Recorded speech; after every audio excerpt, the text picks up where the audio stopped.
और दिल्ली के पूर्व उप मुख्यमंत्री मनीष सिसोदिया की जमानत अर्जी सुप्रीम कोर्ट ने सोमवार को खारिज कर दी। अदालत ने इस बात का निर्देश दिया है कि सिसोदिया के खिलाफ मुकदमे को 6 से 8 महीने के भीतर पूरा किया जाना चाहिए। इसके साथ ही कोर्ट ने यह भी कहा है कि अगर मुकदमे की प्रक्रिया धीमी रहती है तो सिसोदिया 3 महीने के अंदर फिर से जमानत याचिका दायर करने के लिए हकदार होंगे। वहीं इस पर बीजेपी की ओर से भी बयान सामने आया है। क्या कुछ कहा है, आइए आपको सुनाते हैं। आज माननीय सुप्रीम कोर्ट ने मनीष सिसोदिया की बेल रिजेक्ट कर दी है और इस निर्णय के बाद यह स्पष्ट हो गया है कि ये मनीष सिसोदिया सहित आम आदमी पार्टी का शीर्ष गैंग ये पूरी तरह से भ्रष्टाचार में लिप्त है और इनका मनी ट्रेल इस्टेब्लिश हो चुका है। ये लोग शराब घोटाले में, तरह तरह के भ्रष्टाचार में इतने लिप्त हो चुके हैं कि अब इनको माननीय सुप्रीम कोर्ट भी बेल देने से इनकार कर दिया है।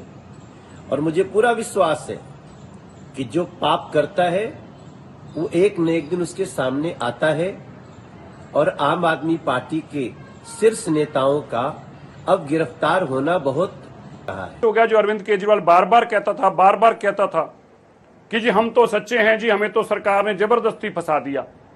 अब ईडी भी गलत थी, डिस्ट्रिक्ट कोर्ट भी गलत थी, हाई कोर्ट भी गलत थी, आज से अरविंद केजरीवाल की नजर में सुप्रीम कोर्ट भी गलत हो जाएगी। क्योंकि तुम चोरी करो, तुम लूटो, देश को लूट कर पैसा जेबों में भरो, पर तुम्हें कोई ना पूछे, अगर पूछेगा तो वो गलत हो जाएगा। आज माननीय सुप्रीम कोर्ट ने दूध का दूध और पानी का पानी कर दिया और स्पष्ट कर दिया ये बेईमान हैं, लुटेरे हैं और देश में सबसे बड़े अगर करप्ट कोई लोग हैं वो अरविंद केजरीवाल और उसकी चौकड़ी है, जो जेल में रहेंगे और तब तक जेल में रहेंगे जब तक इनका हिसाब ना पूरा हो जाए। केजरीवाल जी पूरी नाटकीयता के साथ यह बात बार बार बोलते थे कि पैसा कहां है, पैसा कितना है। यदि आप आज के सुप्रीम कोर्ट के ऑब्जर्वेशन को देखेंगे तो उसमें सिर्फ जमानत याचिका खारिज नहीं की गई है, बल्कि 338 करोड़ रुपए प्रथम दृष्टया